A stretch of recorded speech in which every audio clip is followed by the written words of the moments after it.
याच्यामध्ये जवळपास 8,700 कोटी रुपये हा सेंट्रलचा आशिष त्या ठिकाणी आहे, सेंट्रलकडून आम्हाला मिळणार आहेत आणि 22,000 कोटी रुपये जे आहेत ते इथे राज्य सरकार आम्ही या ठिकाणी खर्च करणार आहोत।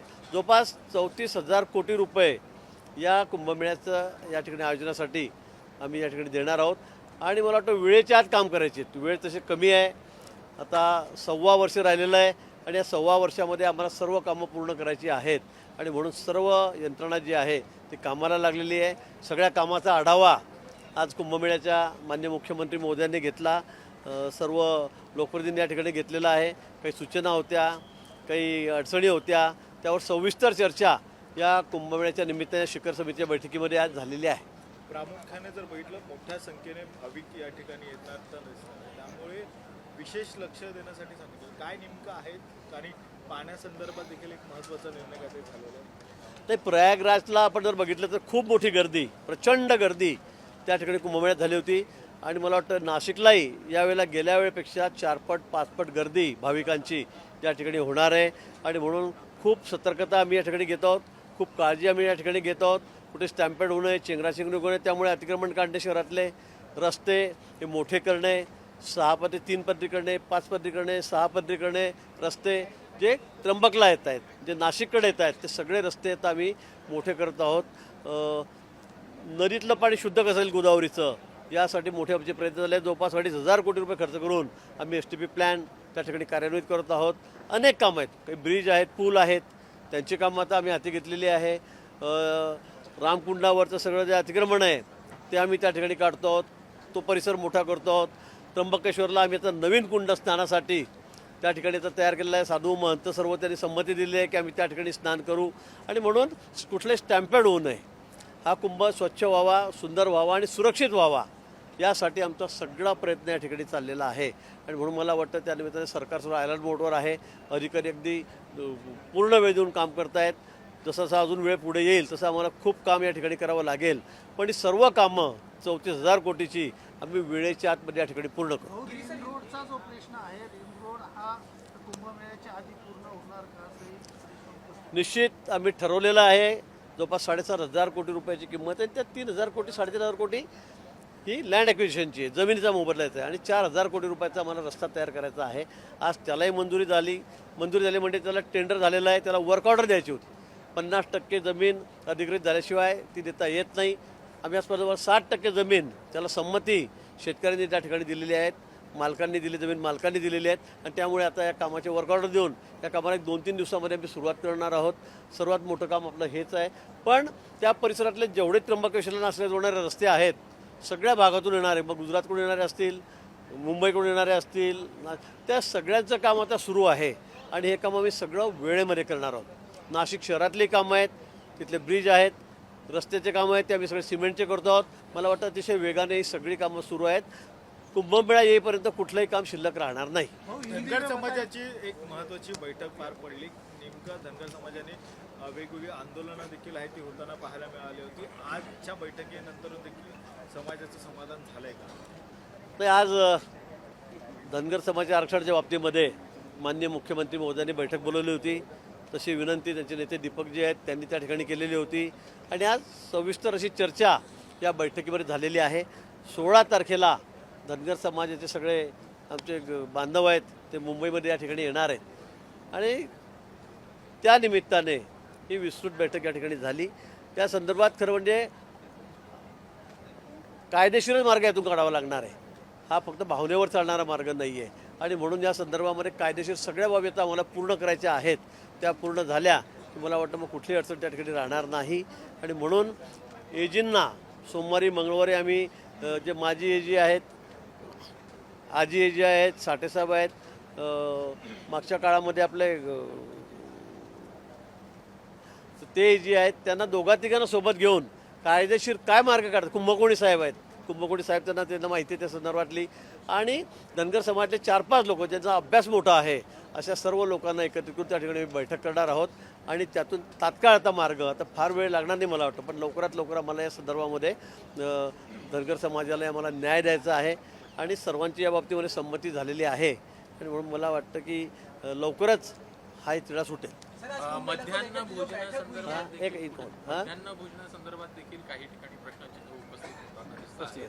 मध्यान्ह भोजन जे आहे सिलेंडर नाही आहे, त्यामुळे कुठे अन्न जे आहेत ते मिळत नाही. नाशिकमध्ये काही घटना आपल्याला समोर येताना दिसत आहेत. आहे अनेक ठिकाणी मध्यान्ह भोजनाचा विषय आहे, हॉस्टेल आहेत त्यांचा विषय आहे, की खाजगी हॉस्टेल चाललेले आहेत त्यांचा विषय आहे, हॉटेलवाल्याचा विषय आहे. आपल्याला कल्पना आहे परिस्थिती कशी चाललेली आहे. जगभर आखारी देशामध्ये सगळं युद्ध पेटलेलं आहे. हा काही इथला शासनाचं फेल्युअर आहे का केंद्र शासनाचा फेल्युअर असला विषयच नाही आहे. आता जहाजं येत नाही आहे, तिकडनं ट्रान्सपोर्टेशन बंद पडलेलं आहे, गॅस येत नाही आहे. त्यामुळे हा सगळा विषय थोडा आता क्लिष्ट झालेला आहे. याची आपल्या सर्वांना कल्पना आहे. पण मला वाटतं यावर नुसतं सर्वांनी राजकारण करू नये. तर उगाच सिलेंडरची अंतयात्रा चालली आहे, ज्याला शिव्या घाल त्याला शिव्या घाल. मला वाटतं जनता तर सुधारण आहे, आपण थोडं कळ सोचावी लागणार आहे. पण मला असं वाटतं की थोडा गॅसचाही वापर कमीत कमी केला.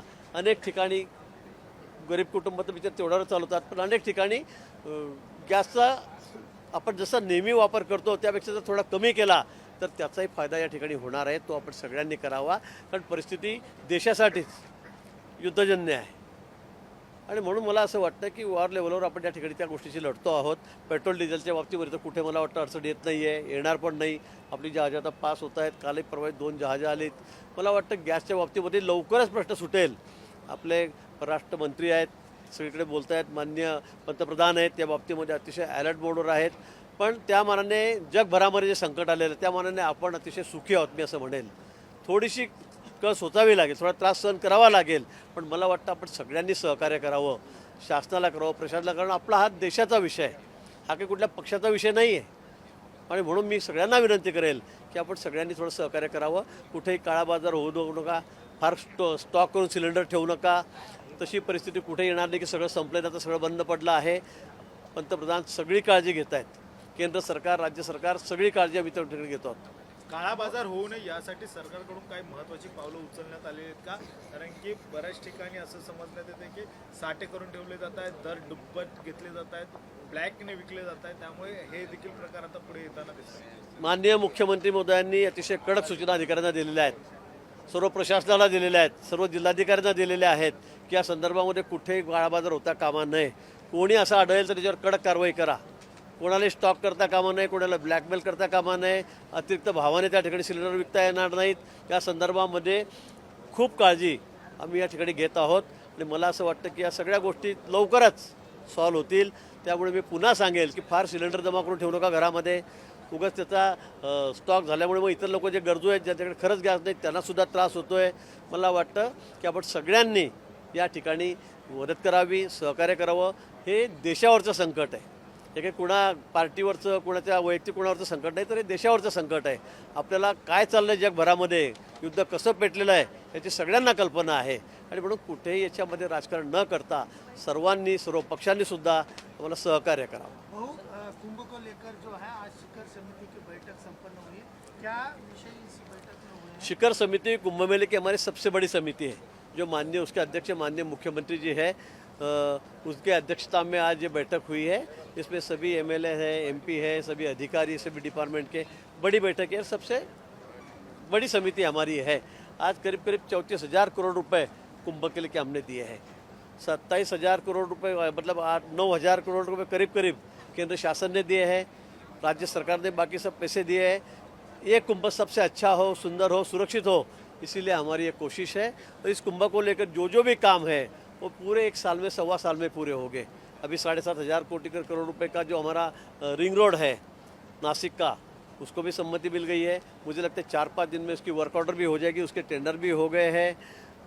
ब्रिजेस है, एसटीपी प्लान है, सभी जो काम है वो पूरे समय के अंदर पूरे हो जाएंगे. अभी 1.25 साल 1.5 साल कुंभ मेले को है, लेकिन मुझे लगता है कुंभ मेला शुरू होने के पहले 100% काम हम पूरा करेंगे. रिंग रोड को लेकर काफी चर्चा चल रही है. रिंग रोड कुंभ के पहले पूरा होगा क्या?